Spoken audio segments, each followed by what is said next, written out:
Bakit uhaw? Siya yung tungaw, mukhang kalabaw. Ay, ang boring. Saan na kaya si Jonathan? Wait nga, tawagan ko nga. Hello, Jonathan? Okay, Nam. Saan ka na? Akala ko ba mag-alak pa tayo?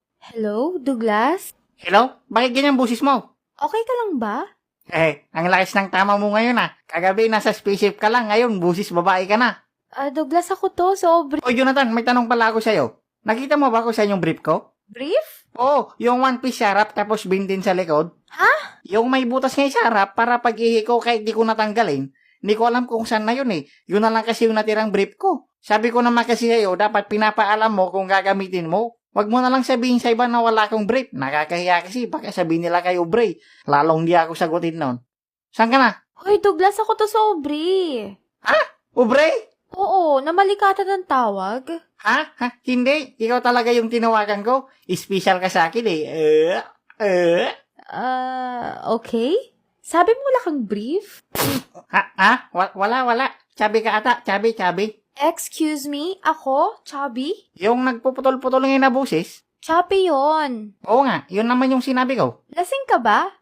Hindi no? Sabi mo kanina mag-aalak kayo. Saka halata sa boses mo, no? Bre, hindi ako lasing.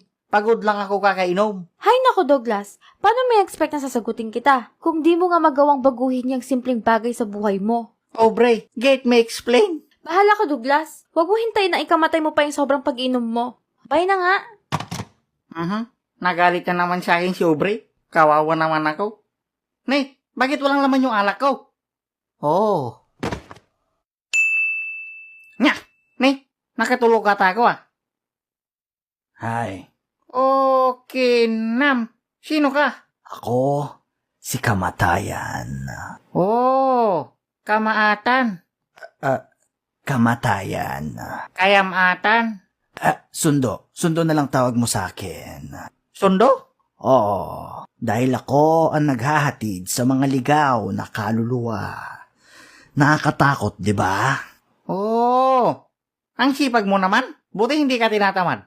Ha? Minsan kasi ako, kahit tambay ako, wala akong trabaho. Tinatamad pa rin ako eh. Pero nung isang araw, nag-apply ako ng trabaho doon sa my grocery. Sa tapat ng 7-Eleven sa palengke. Yung malapit sa sakayan ng jeep, papuntang simbahan, alam mo doon? Hindi.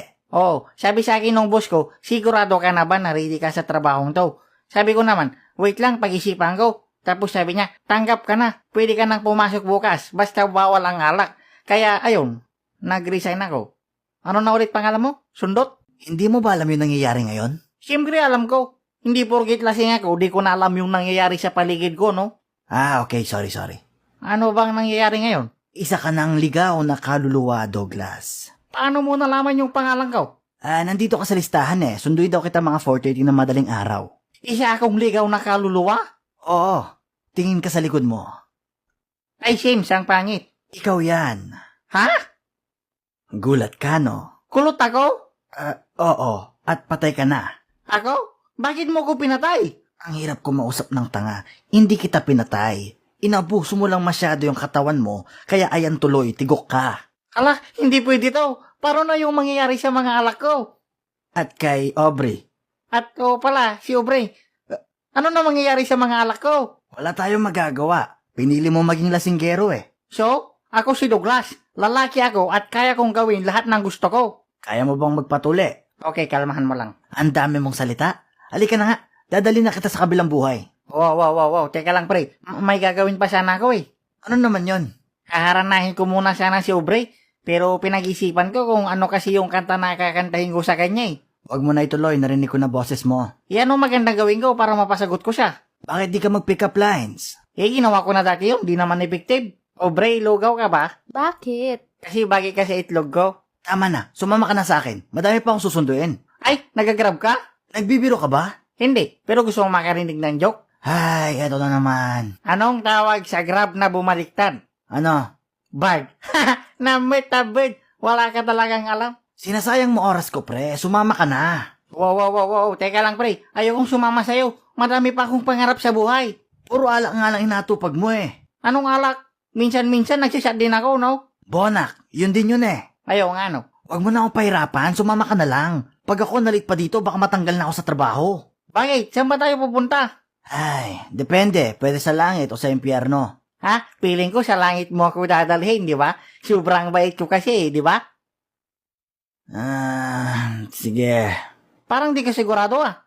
May requirements kasi pag mapupunta ka ng langit. Dapat mabuti kang tao. Bakit? Mabuti naman akong tao ah. Hindi nga ako nangasar ng kapwa. Ano nangyari nung nagpa-check up ka? Anong pangalan, sir?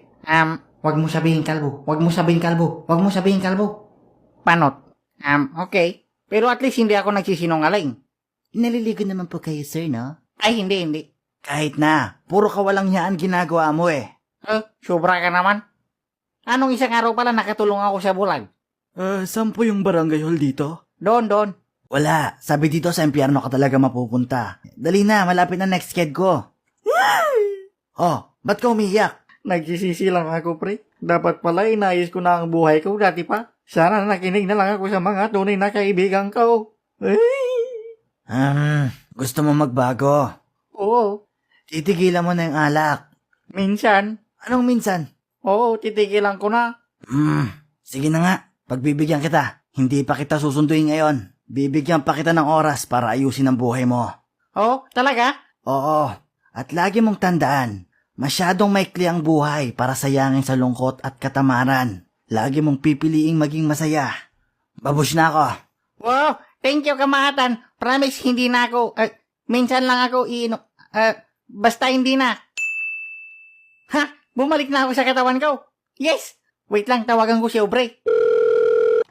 Hello, Aubrey. May gusto lang sana akong sabihin sa'yo, okay? Makinig ka. Nakausap ko si Kamatayan kanina. Binigay niya ako ng second chance. At gusto ko lang sabihin sa'yo, sorry kung masyado akong naging sakit sa ulo mo. Alam ko, di mo ako sinasagot dahil sobrang adik ko sa alak. Or dahil sa wala akong trabaho. O dahil sa mabaho ako. Pero, Aubrey, gusto ko lang tandaan mo, magbabago na ako. Para sa'yo. I love you, Aubrey. Nag-edit ka na rin pala, pre. Gigi.